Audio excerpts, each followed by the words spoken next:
Welcome to the deep dive. Today we're focusing on what might be the single biggest conceptual leap in software engineering we've seen in a while. We're talking about the shift from large language models as just coding helpers, Yeah. fully autonomous agents, and the new way of working that comes with them. It's being called vibe coding.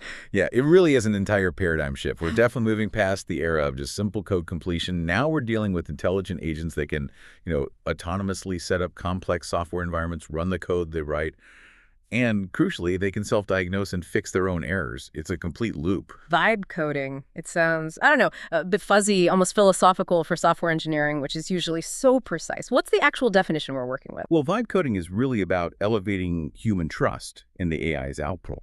It means developers are validating the software, not by meticulously reading every single line of code, the traditional check every semicolon approach, but through outcome observation. You're validating based on the result. Does the application do what it's supposed to do? Does it have the right vibe? Okay, that sounds incredibly fast, but also maybe a bit risky. You're essentially saying, look, it works, so I don't need to sweat the details of how. So our mission today, based on looking at, over 1,000 research papers, is to really understand the formal structure here, the new development models, and those critical trade-offs, especially around the human role and security. Exactly. And we need to ground this right away. Before we get too excited about autonomous speed, we have to look at the actual data. Because the empirical evidence from early adopters, it's surprising. One key study showed experienced developers using an early version of these autonomous agents actually took 19% longer to complete tasks.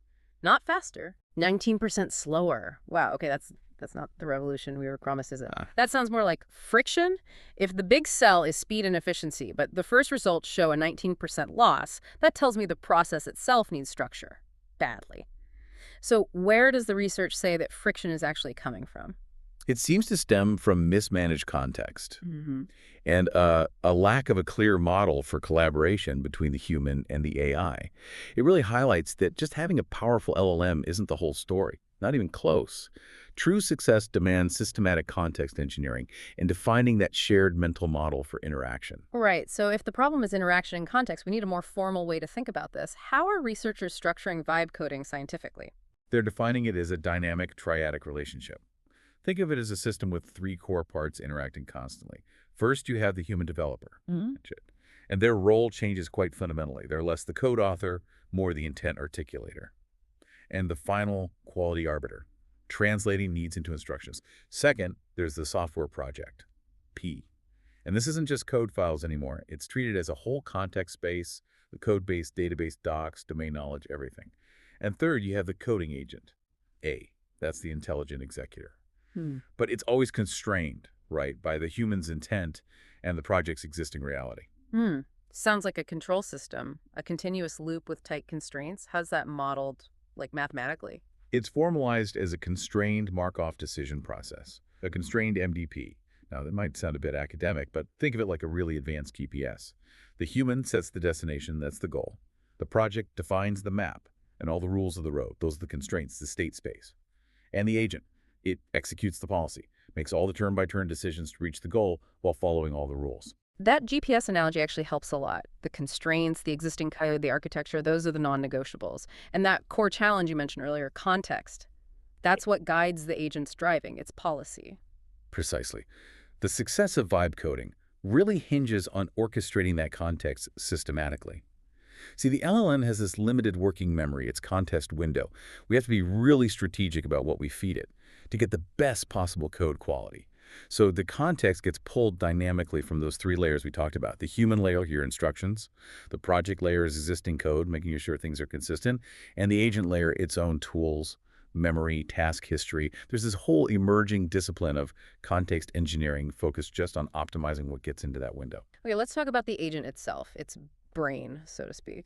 If it has to operate autonomously, simple chain of thought prompting, that's probably not enough, right? How do these agents handle really complex planning or deal with massive code bases? Yeah, they need much more sophisticated internal architectures. Planning has definitely moved beyond just linear thinking. Agents are now using things like tree of thought, 2T. This is crucial for exploring multiple solutions at once, like internal brainstorming. So it's not just figuring out the next step, but mapping out several possible futures. Exactly. And critically, when those paths fail, they need to reflect. They rely on mechanisms like REACT, that stands for thought, action, observation. It forces the agent to pause, look at failed outcomes, update its thinking, and then try a different action. It's a built-in self-correction loop. Okay, and memory. If I'm the human in this trio working on a huge project, maybe years of history, how does the AI remember stuff beyond its immediate context window? That needs specialized long-term memory. Often this means using external vector databases or specific structures, sometimes called memory banks. Code snippets, past decisions, architectural docs that get indexed and retrieved when needed. And here's where it gets really interesting. Some are even using Ebbinghaus-inspired forgetting curves. Wait, they're designing the AI to forget things? That seems backwards. It's intelligent forgetting. Just like us, the agent doesn't need every single piece of history instantly accessible. The forgetting curve helps prioritize recent or relevant info, keeps the memory index efficient, stops it getting clogged with stale data. It's actually an efficiency boost, inspired by how our own brains work. Okay, so planning, memory, but to actually do anything, the agent has to interact with the world. Run tests, edit files, use tools. That's tool invocation, right? Correct. That's the bridge. The LLM's ability to use external tools connects it to the environment. And this has evolved fast. We're past those simple, rigid JSON function calls. Modern frameworks often use executable code-based approaches, like Codact. This unifies different actions. Instead of separate systems for using a terminal or a database or file I/O, the agent just writes and executes code to handle it all. Everything becomes a single, unified way of taking action. All right, now we get to maybe the trickiest part. The risk-reward balance. If we're letting AI autonomously write and run code, security has got to be front and center. Oh, absolutely. It's the foundational requirement, non-negotiable. The first piece is the isolated execution runtime. You simply cannot trust agent-generated code blindly. So you need technologies like containerization, Docker, Kubernetes, that sort of thing, to guarantee a consistent, reproducible, and crucially, a secure sandbox. The agent's code and its operations are completely walled off from the host system. Prevents disaster if things go wrong. Okay, so the code runs safely in the sandbox, but how does the agent know if it actually worked, if it achieved the goal? It relies on multiple feedback loops. We start with the basics, like compiler feedback. Did it even compile? But that's way too coarse for vibe coding. The real verification comes from execution feedback, specifically from unit tests. Unit tests become the objective success criteria. They replace that subjective vibe check with hard machine-verified proof. And then, importantly, when tests fail, the agents use self-refinement. Frameworks like Reflection or Self-Refine let the agent analyze its own failures and generate better code next time. It learns from mistakes. That whole architecture makes these new ways of working possible.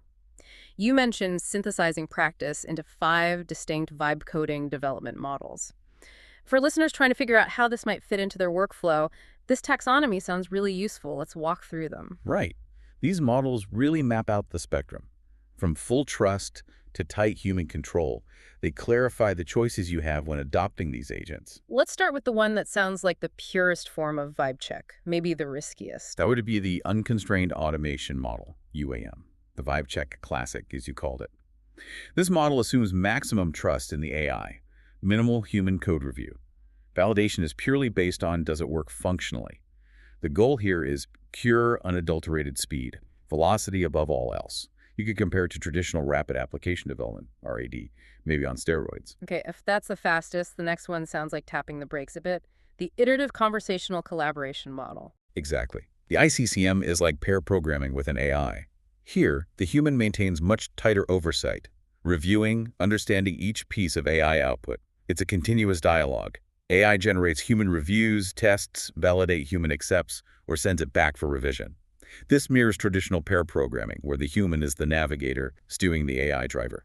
Much lower risk of technical debt, still pretty fast. The third one sounds like it shifts control back heavily to the planning phase. That's the planning-driven model, PDM. Think architect first.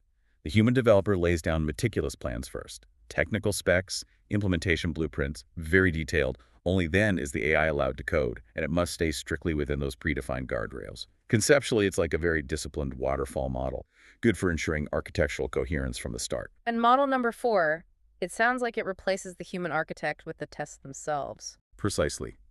The test-driven model, PDM, or the machine verification standard. This directly mirrors traditional TDD.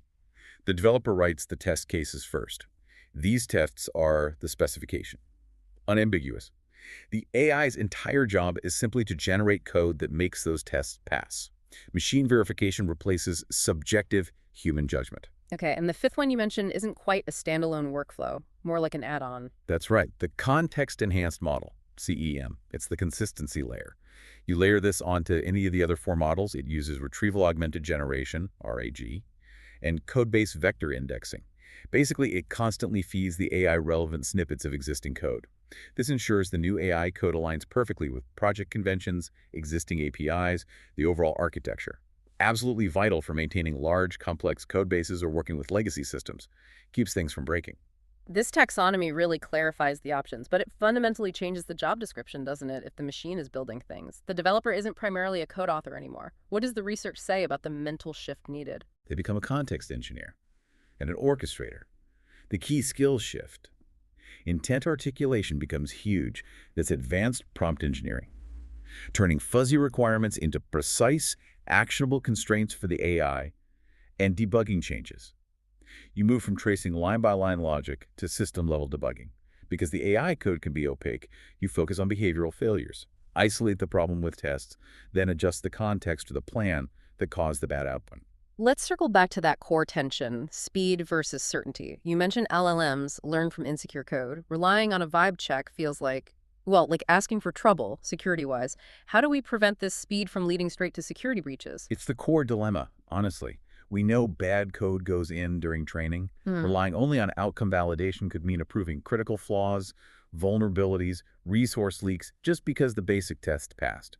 The solution has to be automated guardrails, built right into the process. Manual review just can't keep up with the speed. So what do these automated guardrails look like? Can you break down the different types of analysis? Yeah, you need multi-stage analysis, happening in real time within the agent's loop. It starts even before generation, with pre-generation contextual analysis. Analyzing the prompt in context to inject security rules, steering the LLM away from known bad patterns from the get-go. Then, as the code is actually being generated, you use in-flight SAST scanning. That's static application security testing. Okay, so SAST scans the code itself for vulnerabilities as it's written before it runs. Exactly, like a security spell checker. And then finally, when the code executes in that secure sandbox, you use sandbox dynamic analysis. DAST watches the code's runtime behavior. Is it trying to access things it shouldn't, causing overflows, violating policies? SAST checks the code structure, DAST checks its behavior in action. That covers risks in individual code pieces. What about systemic risks? When you connect multiple agents together in a pipeline? Good point. Agent pipelines introduce new scaling risks. The first one is cascading errors. If one agent messes up, maybe generates a slightly wrong API interface, that error can propagate down the whole chain. A small local mistake can become a massive systemic failure across the whole application. And the second risk involves dependencies, which, Yeah. let's be honest, is already a fragile area in software. Right. Dependency proliferation. Right. Agents might autonomously decide they need a new library or package. They would introduce dependencies that are unvetted, untrusted, or maybe even hallucinate packages that don't exist or are malicious. This just balloons the attack surface and adds layers of technical debt if it's not managed carefully. So if these systems are churning out code way faster than any human could possibly read it, how does human oversight even work at scale? We need scalable oversight architectures. The main strategy emerging here is called weak to strong generalization. Basically, using simpler, faster, maybe less powerful, but more reliable models or systems to supervise the big, powerful, complex agents. A really interesting example is the multi-agent debate framework, like DebateCoder. You essentially have two AIs critique each other. One generates code, the other generates tests and tries to break it.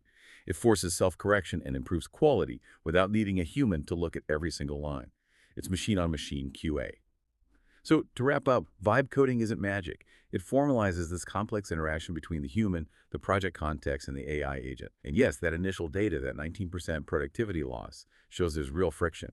But the research gives us a technical roadmap that shows this is an engineering discipline, relies on systematic context, clear constraints, and well-defined collaboration. Which means the key takeaway for you, the listener, isn't just about getting the most powerful LLM.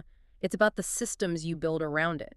That taxonomy, UAM, ICCM, PDM, TDM, CEM gives you the frameworks to manage that interaction and hopefully overcome that initial friction. Exactly. The success of this next waves of software engineering hinges less on the raw model capability and much more on systematic context engineering and choosing the right collaborative models for your team and project. Which brings us to our final thought for you to chew on. The traditional software development lifecycle, design, implement, test, deploy, it's blurring. It's becoming these continuous micro iterations happening at machine speed. So if the AI handles the code construction, the debugging, maybe even security fixes, and the developer isn't primarily the code author anymore, what becomes the software engineer's ultimate irreplaceable value? What's their key deliverable if it's no longer the code itself? That's the big question facing every developer looking forward.